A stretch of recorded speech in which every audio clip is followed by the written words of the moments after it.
We're ready to begin this time with chapter 3 and verse 18. Verse 18 begins a section regarding the different relationships between people. And the first is written to wives. And wives are told to submit their own husband as is fitting in the Lord. Wives are told to be subject or submissive to their husbands.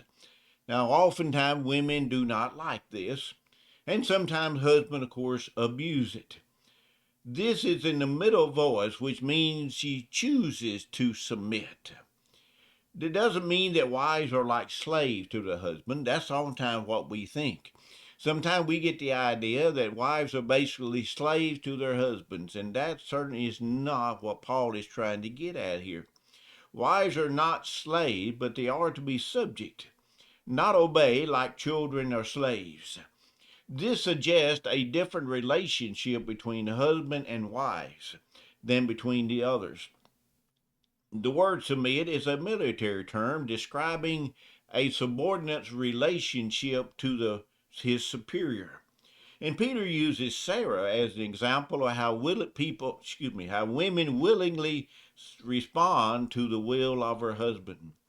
Wives are not downtrodden by the teachings of Paul, but rather elevated to a status of great respect and love, and that's what we'll see here in just a moment. They are to be subject in everything, not just to things they agree with or want to or don't want to do. Paul's instructions were actually countercultural. I got a quote here that I'm going to read.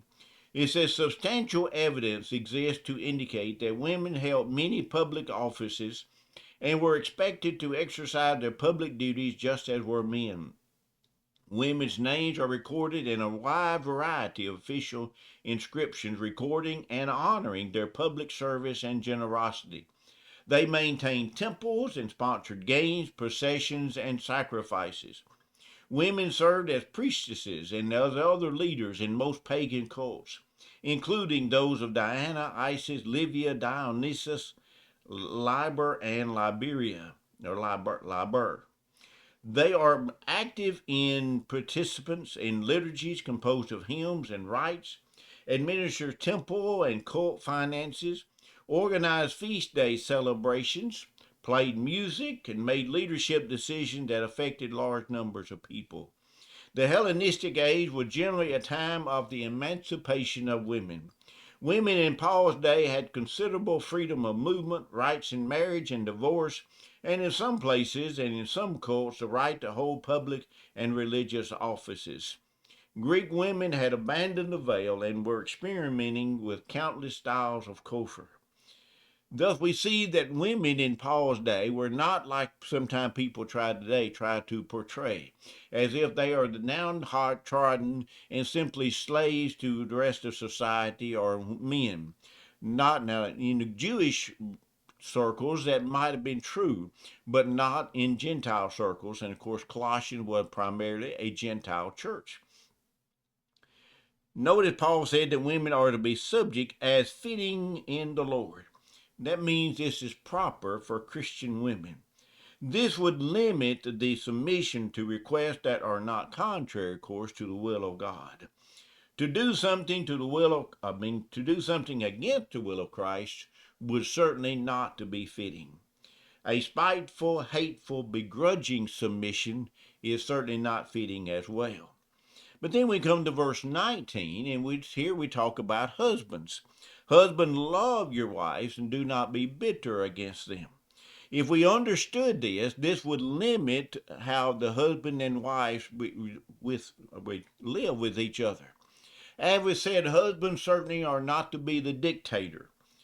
The husband is to love his wife. This love is agape, which is a sacrificing kind of love. Paul said in Ephesians 5, verse 25, the husband are to love his wife as Christ loved the church and gave himself for her. So that means that men, then, husband, must be willing to even die for the good of his wife. If we loved our wives that much, then certainly it would not be a problem for a wife to submit to their husbands. So the husband is not to be embittered against her. This calls for patience with faults and a refusal to vent bitterness generated by outside circumstances. 1 Corinthians 13, of course, gives a good description of how love leads one to act.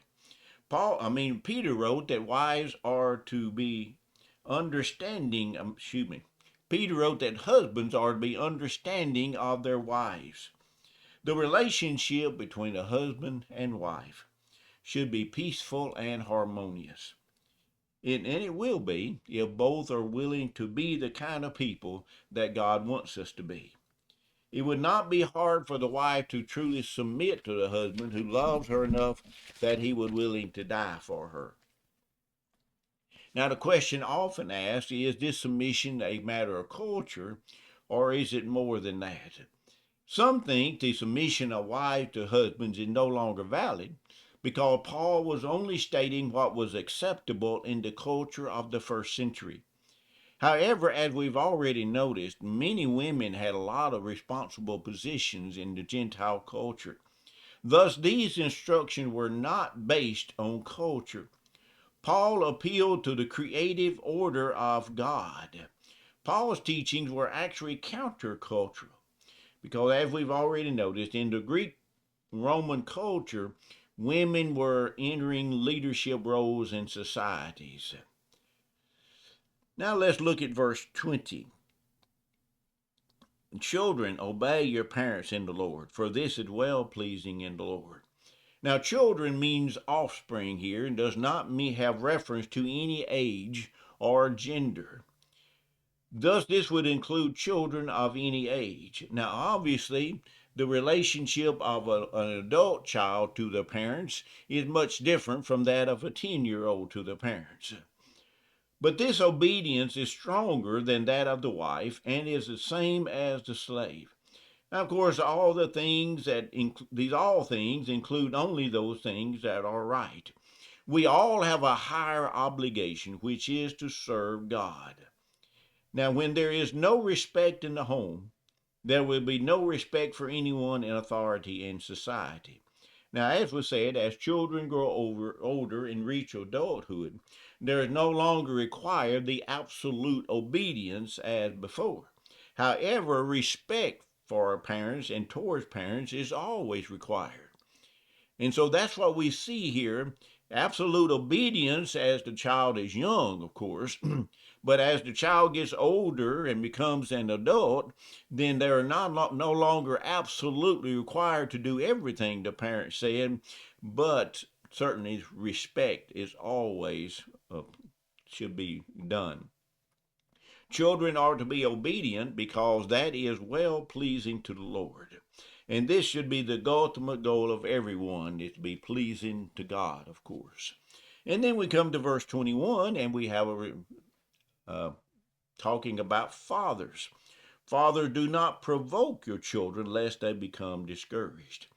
Now, fathers are addressed specifically here, but the same word is used in Hebrews 11, verse 23, and is there translated parents. Since both parents are involved in the training of children, and that is why Paul wrote in verse 20 that children are to obey their parents. Thus, this is not talking just specifically to fathers, but of course, fathers are to have the leadership role in the home, and therefore they have a special responsibility to train their children. But this would be talking about both the father and the mother, and not just the fathers. But the point is, the father or parents are not to be so demanding and unreasonable that he frustrates his children. This means to irritate, to provoke, cause to be resentful. Paul only used this word one other time in the New Testament. That's found in 2 Corinthians 9 and verse 2. There it is used in a positive sense and it's translated to stir up. So what does it mean when his father do not provoke your children? You can exasperate or provoke your children by harsh commands, correcting for every fault, or severe punishment. Discipline and strictness must be tempered by love and kindness. Now, in the Roman culture, the father's parental authority was unlimited. So, this teaching would considerably temper any extremes that one might be tempted to give to their children. As one author said, the idea is to be responsible to children, not exercise authority over them. So this is valuable advice to help parents, and other advice could be found in many different places in the New Old Testament, especially in the book of Proverbs. So if you look at Proverbs, you'll find some good advice regarding parents to their children. But harsh treatment can cause children to lose heart. This is a word which only appears here in the U.S., and it can be translated disheartened, discouraged, or dejected. You know, with this type of treatment causes children to be negative or to have inferiority complex, thinking they're not worth anything or cannot do anything. A Christ-like attitude includes putting on positive attributes as well as putting off negative ones. So the golden rule would apply to fathers just as much as it would to anybody else. And then we come to verse 22 in regard to slaves and their masters. Verse 22 says, "Bondservants, obey in all things your masters according to the flesh, not with eye service as men pleasers, but in sincerity of heart, fearing God."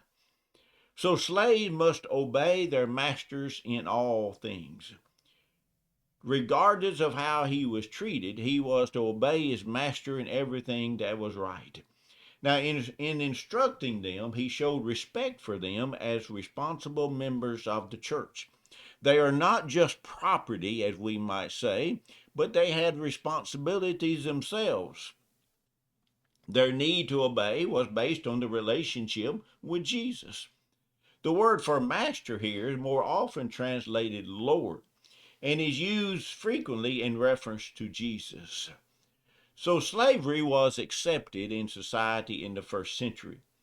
Many people think that at least half of the society were slaves. Many were well educated and had great responsibilities. Now, Paul most likely did not approve of slavery because he wrote that slaves should accept freedom if they could be freed. But he did not command that everyone become involved in a society revolution in an effort to end slavery. To do so would stop Christianity, as few would want to become involved in such a movement of that time. Furthermore, the church was a minority group with no power to change something built into the social order. In other words, people oftentimes wonder why the church didn't try to end slavery, and it's because they had no power whatsoever. It was such a small little group at the beginning that nobody cared what Christianity thought or did. And so to get involved in a countercultural revolution like trying to end slavery, that would establish a bad light upon Christianity, and very few, if anyone, would want to become involved in such a movement like that. The purpose of the church is to save souls, not get involved in social action. And therefore, we must keep in mind what the most important thing is, and that is what is the main purpose of the church, and that is not to have social actions, although that's not necessarily bad. We must keep in mind the main point of the church is not to change culture, but to save souls. So instead of trying to change slavery and change society, Paul presented principles that would revolutionize their relationships. For instance, in Philemon 16, Paul told Philemon to no longer treat Onesimus as a slave, but as a brother. And of course, Jesus' teaching did eventually bring an end to slavery, but not of a revolution type of thing. So the first concern addressed to slaves is that of external service. This term is found only elsewhere in Ephesians 6 and verse 6. The slave was to be just as faithful to his master when the master was not looking, as he was when the master was looking. The proper motivation for service was to be pleasing to Jesus, and Jesus is always looking. Now, the same instruction today would apply to, of course, to the employer-employee relationship. No employee should be better than that of a Christian. And the proper employee would be faithful to his employer, whether he liked him or not, whether he paid him well or not, whether he treated him well or not, it doesn't matter. The faithful employee would be faithful to his work and do his work the best he could, no matter who was looking. We also find that the service of slaves is based on the recognition of the lordship of Christ. In order to please God, slaves were to render sincere service from the heart. Fearing the Lord means respecting reverence, not frightful or being afraid or terrified of God. A form of this word was used by Peter to instruct slaves to serve their masters and wives to serve God through fear. And then we come to verse 23, and we find continued instructions to the slave that the slave was to work heartily. It said, whatever you do, do it heartily as to the Lord and not to men. Heartily literally means from the soul and is only found here. Slaves were to obey their masters faithfully because of respect for God. This would glorify Jesus and bring respect to Christianity.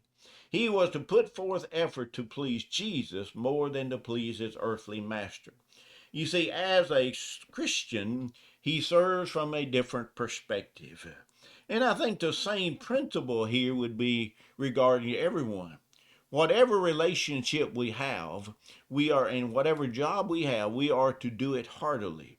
We're to do it with all our might. In other words, do the best job that we can. This certainly would involve preaching.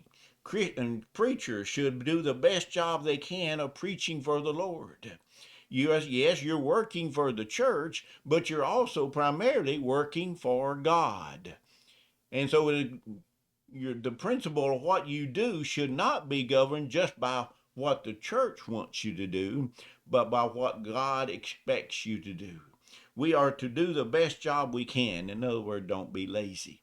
We must be working hard because that is our job. We're working for Christ and not just for the church.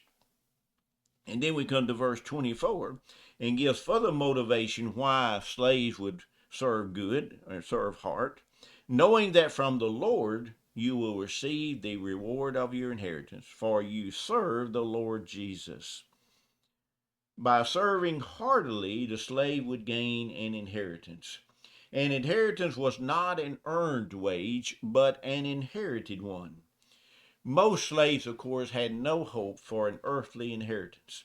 But all faithful Christian slaves had the hope of receiving the heavenly inheritance.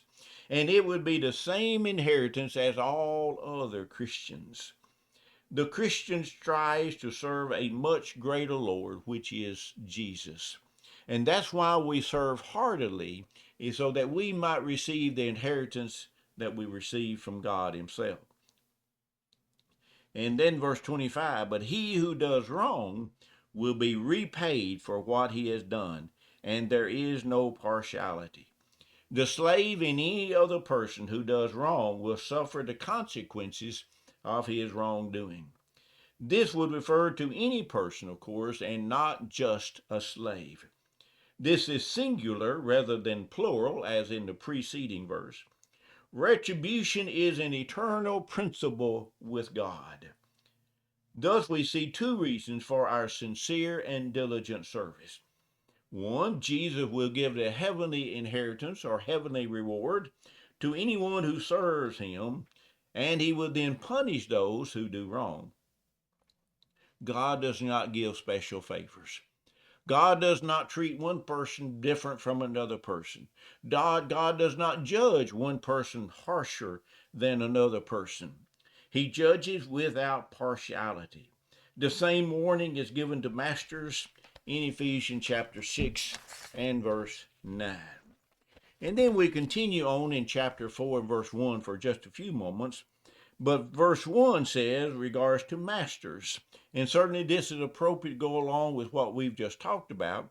Masters, give your bondservant what is just and fair, knowing you also have a master in heaven. Now, some wonder why Paul did not give such an extensive warning to masters about how to treat slaves. After all, he talked about slaves for 3 or 4 verses, but only one verse in regards to masters. It would seem like that Paul was very unfair. He was expecting so much more of slaves than he was masters. And we're not sure why Paul did not spend as much time talking to masters as he did slaves. It could be that most early slaves were not wealthy, and therefore few people would have owned slaves.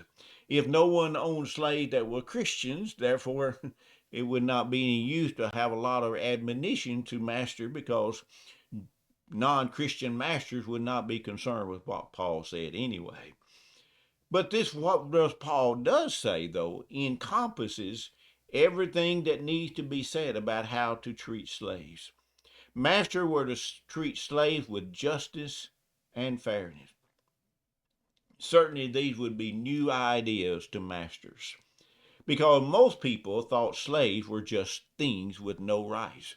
Masters thus had the right to do anything they wanted to their slaves, and they could treat them in any way that they wanted.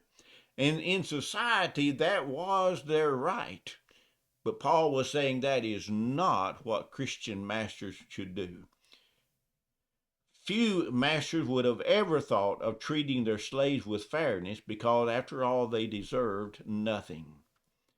But together, these words mean that masters were to be considerate to their slaves and do what is right and reasonable in dealing with them.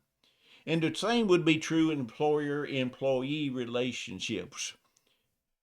We don't have masters and bond servants in our society, but we do have employers. And there are many people who may be Christians that are employers of other people. And that means that as employers, we are to treat our employees with fairness, treat them right, pay them a fair wage, and not get rich over mistreating our employees. So all of these instructions we must keep in mind is not just for masters or slaves, but the same principle would apply in several different relationships in our society. So I'm going to stop right here for just a moment. This is a good place to stop and take a break, and then we'll start in verse 2 in the next session. Thank you.